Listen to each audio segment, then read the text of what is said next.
राम राम जी, आत्ममंथन में आपका स्वागत है।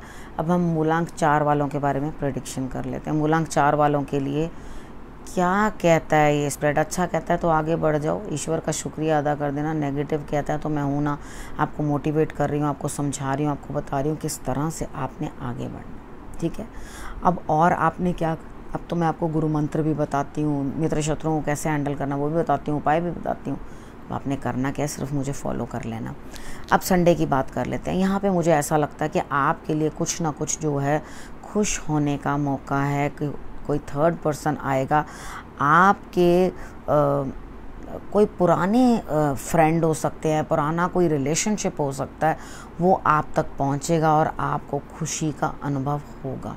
ठीक है, उसके बाद बात कर लेते हैं मंडे की। मंडे वाले दिन कहीं ना कहीं कोई ना कोई जो है आपके लिए हेल्प करता हुआ दिखाई देता है। कोई अच्छी पोजीशन वाली लेडी है जो आपके लिए धन या कुछ ना कुछ आपको सपोर्ट करती हुई दिखाई देती हैं। ठीक है, लेकिन आपको भी हिम्मत दिखानी पड़ेगी उनकी सपोर्ट लेने के लिए।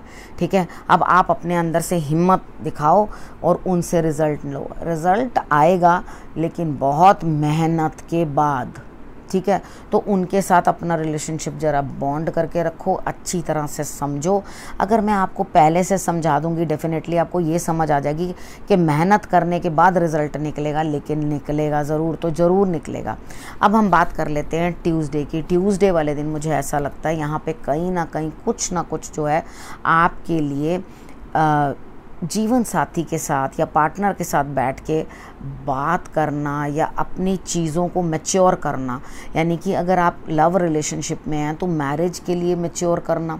ठीक है, तो यहाँ पर ये चीज़ दिखाई देती है। अगर बिजनेस पार्टनरशिप में है तो भी उस चीज़ को मैच्योरिटी की तरफ लेके जाना, उस चीज़ में आपका ध्यान ज़्यादा है। लेकिन अभी आप जहाँ हैं जैसे हैं उसी तरह से अपनी लाइफ को एंजॉय करो, क्योंकि मुझे लगता है कि अभी मैच्योर होने में आपके रिलेशनशिप को समय है। ठीक, अब वेडनेसडे की बात कर लेते हैं। वेडनेसडे वाले दिन मुझे ऐसा लगता है आप किसी ना किसी काम को कर रहे हैं और वहाँ पे आपको जो बेनिफिट मिल रहा है वो आपकी सोच से भी बढ़कर मिल रहा है। तो जब इस बेनिफिट को आप लेने की कोशिश करोगे तो डेफिनेटली आपके रिजल्ट्स जो हैं वो बेटर आएंगे। अब हम बात कर लेते हैं थर्सडे की। थर्सडे वाले दिन मुझे ऐसा लगता है कि आप कहीं ना कहीं स्टक हो, इमोशनली डिस्टर्ब्ड हो, परेशान हो रहे हो, या तो माता की याद आ रही है या पिता की याद आ रही है, यानी कि पेरेंट्स की। ठीक है, यहाँ इमोशंस जो हैं गड़बड़ा गए हैं, डगमगा गए हैं, ऐसा लग रहा है कि मैं कहाँ जाऊँ। ठीक है, तो यहाँ आपको सबसे पहले तो ये चीज़ ध्यान रख लेना कि आपके घर का पानी जो है वो गड़बड़ ना होने पाए। बारिशों का मौसम चल रहा है, बीमार भी हो सकते हो उस चीज़ के पानी के कारण, या पानी के कारण कोई दिक्कत भी आ सकती है। तो बॉयल करके पानी जो है उसको पियो। ठीक है, और यहाँ पर जिस हाल में आपको ईश्वर रख रहे हैं उसी में रहने की कोशिश करो, क्योंकि जो चीज़ें भी हैं वो हम परिवर्तन कर नहीं सकते, लेकिन यहाँ पर चीज़ों को समझ ज़रूर सकते हैं। ठीक है, समझ के चलो, और जिस तरफ आपको बहाव ले जा रहा है, वक्त ले जा रहा है, वहीं चल पड़ो। उसके एंटी चलने की कोशिश करोगे तो मुसीबत में आओगे। उसके बाद हम बात कर लेते हैं फ्राइडे की। यहाँ पे मुझे लगता है कहीं ना कहीं कुछ ना कुछ नया शुरू करना चाहते हो।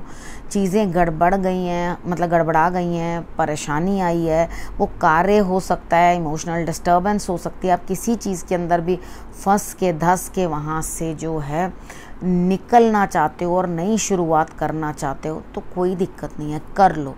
ठीक है, अभी आप जिस समय भी समझ में आए कि हाँ ये चीज़ें सही से प्लेस नहीं हो रही हैं और मुझे इस चीज़ों को वापस स्टार्ट करना है, तो आप कर सकते हो, रिस्क ले सकते हो, आप डेयरिंग कर सकते हो, कोई दिक्कत नहीं है। लेकिन आपको अंदर से कहीं ना कहीं ये एहसास हो रहा है कि मैं जिस जगह या जिस जगह वापस फिट होना चाहता हूँ या चाहती हूँ, उधर से मुझे एक स्टे आउट का मुझे कार्ड मिल गया, यानी कि आप यहाँ से दूर रहिए, ऐसे दिखाई दी है। तो जल्दी कुछ ना कुछ ऐसा होने वाला है जिसके साथ आपके अंदर जो है परिवर्तन आएगा, आपके अंदर बदलाव आएगा, आपके लिए समय चेंज होने वाला है। आपने करना क्या है, सिर्फ शंकर भगवान की आराधना शनिवार वाले दिन और मौन रहना है। ठीक है, चुप रहेंगे तो आपके लिए रिजल्ट्स बेटर आएंगे। थोड़ी हार्डशिप्स आ रही हैं, नो प्रॉब्लम, आपको वो झेलनी पड़ेंगी, झेल लेना थोड़ी सी, लेकिन शांत रहना। तो जब शांत रहोगे तो आपके लिए डेफिनेटली जो नई चीज़ आ रही है वो आपके लिए लाभ ही लेकर आएगी, फिक्र मत करना। उसके बाद बात कर लेते हैं गुरु मंत्र की। गुरु मंत्र यहाँ कहते हैं किसी ना किसी चीज़ का दिल में दुख और घुन लगा के बैठे हो, लगातार उस चीज़ के ऊपर कलपते हो, लगातार उस चीज़ के ऊपर रोते हो, लगातार उस चीज़ के लिए परेशान होते हो, अपनी सोच को वहाँ तक ले जाते हो जहाँ ना शांति, ना कुछ, ना मुक्ति, कुछ भी नहीं प्राप्त हो रहा। ऐसा क्यों कर रहे हो? अपने आप को क्यों मेंटल टॉर्चर दे रहे हो? गुरु आपकी सारी समस्या को समझ रहे हैं। आपने अपने आप को शांत रखने की कोशिश करनी है, अपने आप को परेशान नहीं करना। कौन सुखी रह सकता है अपने आप को शूल पे बिठाकर? आपने अपने आप को ऐसे ही कांटों पे बिठा रखा है, ज़बरदस्ती रोते ही चले जा रहे हो, ज़बरदस्ती अंदर ही अंदर दुख मनाते ही चले जा रहे हो। अपनी सोच को लिमिट कर लो, अपनी सोच को उतनी दूर तक मत ले जाओ जहाँ तक आप पहुँच नहीं सकते। थोड़ा शांत, थोड़ी शांति ज़रूरी है, ठीक है। चीज़ों को समझने की कोशिश करो कि जो आया है वो जाएगा, सदा के लिए हमारे साथ कोई भी चीज़ नहीं रहेगी। इतना ज़्यादा किसी चीज़ के पीछे कलपने से, जो समझदार होता है ना, वो ये जानता है जो जन्म लेकर आया है वो अपने कष्ट भोगने के लिए आया, अपनी जून भोगने के लिए आया। जो चला गया वो जून भुगत के चला गया, ठीक है। यहाँ मैं उस चीज़ के साथ बात कर रही हूँ जहाँ आपने अपने ही किसी को खो दिया हो, ठीक है। अगर यहाँ पे मैं कार्य की भी बात करूँ, ठीक है, किसी काम की भी बात करूँ, किसी बिजनेस की भी बात करूँ, अगर वो भी चला गया है तो आपके लिए कुछ नया रास्ता ईश्वर ने खोल दिया होगा, ठीक है। वो बिना अगला रास्ता खोले एक रास्ता बंद नहीं करते, नहीं तो हम पागल ही हो जाएं, जी ही ना पाएं, ठीक है। वो कष्ट जरूर देते हैं लेकिन उसके समाधान का रास्ता भी दिखा देते हैं। इस चीज़ को समझना बड़ा ज़रूरी है, तभी आगे बढ़ो, ठीक है। अब इस विषय को यहीं करती हूँ समाप्त। अगले हफ्ते फिर से आपके पास आऊँगी और तब तक करना मेरा इंतज़ार। तब तक के लिए नमस्कार।